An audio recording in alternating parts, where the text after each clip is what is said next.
Hello everyone, this is Dr. Mehtab, second year resident in Community Medicine Department, RNT Medical College, Udaipur. In the previous videos, we have discussed about the barrier methods, intrauterine devices, and hormonal contraceptive methods. In this video, we will discuss about post-conceptional methods and miscellaneous methods of family planning. Post-conceptional methods include menstrual regulation, menstrual induction, and use of abortifacients. Then post-conceptional methods में menstrual regulation. It is aspiration of uterine contents within 6 to 14 days of menstrual period. Immediate complications include uterine perforation and trauma. Late complications include tendency to abortion or premature labor, infertility, menstrual disorders, increase in ectopic pregnancies, RH immunization. Menstrual regulation differs from abortion in three respects: the lack of certainty if a pregnancy being terminated. Then microscopic examination can confirm pregnancy post facto but not obligatory. Then lack of legal restrictions and increased safety of early procedures. Menstrual induction based on the principle of disturbance of normal progesterone prostaglandin balance. 1 to 5 milligrams or 2.5 to 5 milligrams pellet of prostaglandin F2 is applied intrauterine under sedation. It causes uterine contractions, sustained contractions for 7 hours, followed by cyclic contractions for 3 to 4 hours. Then bleeding starts and continues for 7 to 8 days. Then use of abortifacients to include two regimens. One is 200 milligrams of oral mifepristone on day 1 plus 800 micrograms of misoprostol vaginally is given within 6 to 8 hours. This is one regimen. Another regimen is 600 milligrams of oral mifepristone on day 1 is given. Then 400 micrograms of oral misoprostol on day 3. It is successful in terminating pregnancies up to 9 months duration. Follow-up of the patient to be done after 14 days. Then clinical and sonographic examination to be done. Medical abortion failures to be managed by surgical termination. This is the image of combi pack of mifepristone and misoprostol tablets. 200 milligram of oral mifepristone given on day 1 and 800 micrograms of misoprostol vaginally within 6 to 8 hours.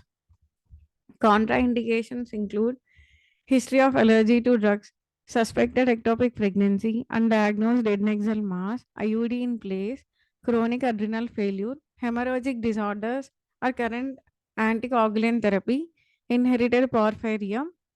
Then patient has no access to medical facilities for emergency treatment of abortion failure and blood transfusion. Then miscellaneous methods of family planning include abstinence, coitus interruptus, safe period or rhythm method or calendar method, and natural family planning methods. Abstinence is method of complete sexual abstinence. It can lead to temperamental changes and even nervous breakdown. Not advocated as a method of contraception to masses because of these disadvantages. And coitus interruptus, it is the oldest method of voluntary fertility control. In this, the male withdraws the penis before ejaculation to prevent deposition of semen into vagina.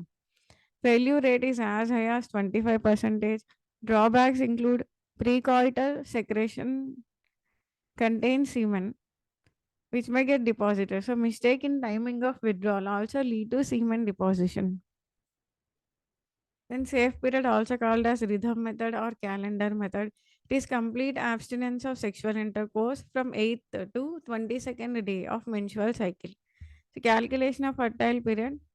It is calculated shortest cycle minus 18 days gives the first day of fertile period and longest cycle minus 10 days gives the last day of fertile period. So here we can see 8 to 22nd day is the fertile period. Remaining days are infertile periods as per this method.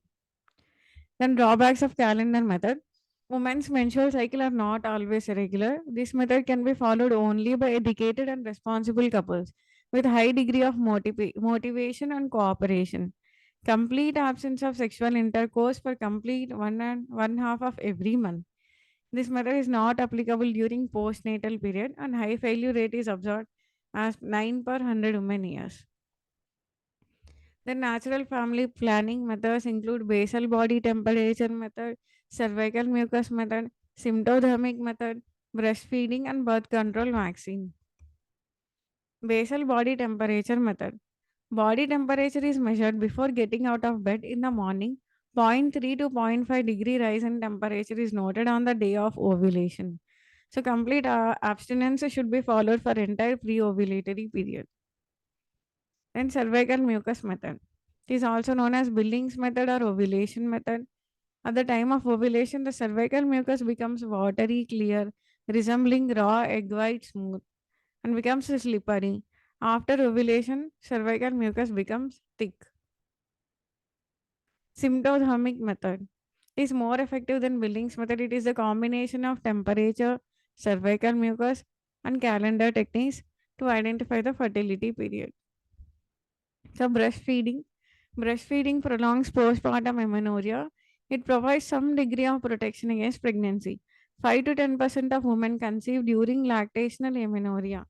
Once menstruation returns, continued lactation doesn't offer any protection. Then birth control vaccine. Immunization with beta subunit of HCG block the continuation of pregnancy. Antibodies appear in 4 to 6 weeks, which reaches maximum after 5 months and declines and reaches to zero in 6 to 11 months. Immunity can be boosted by second injection.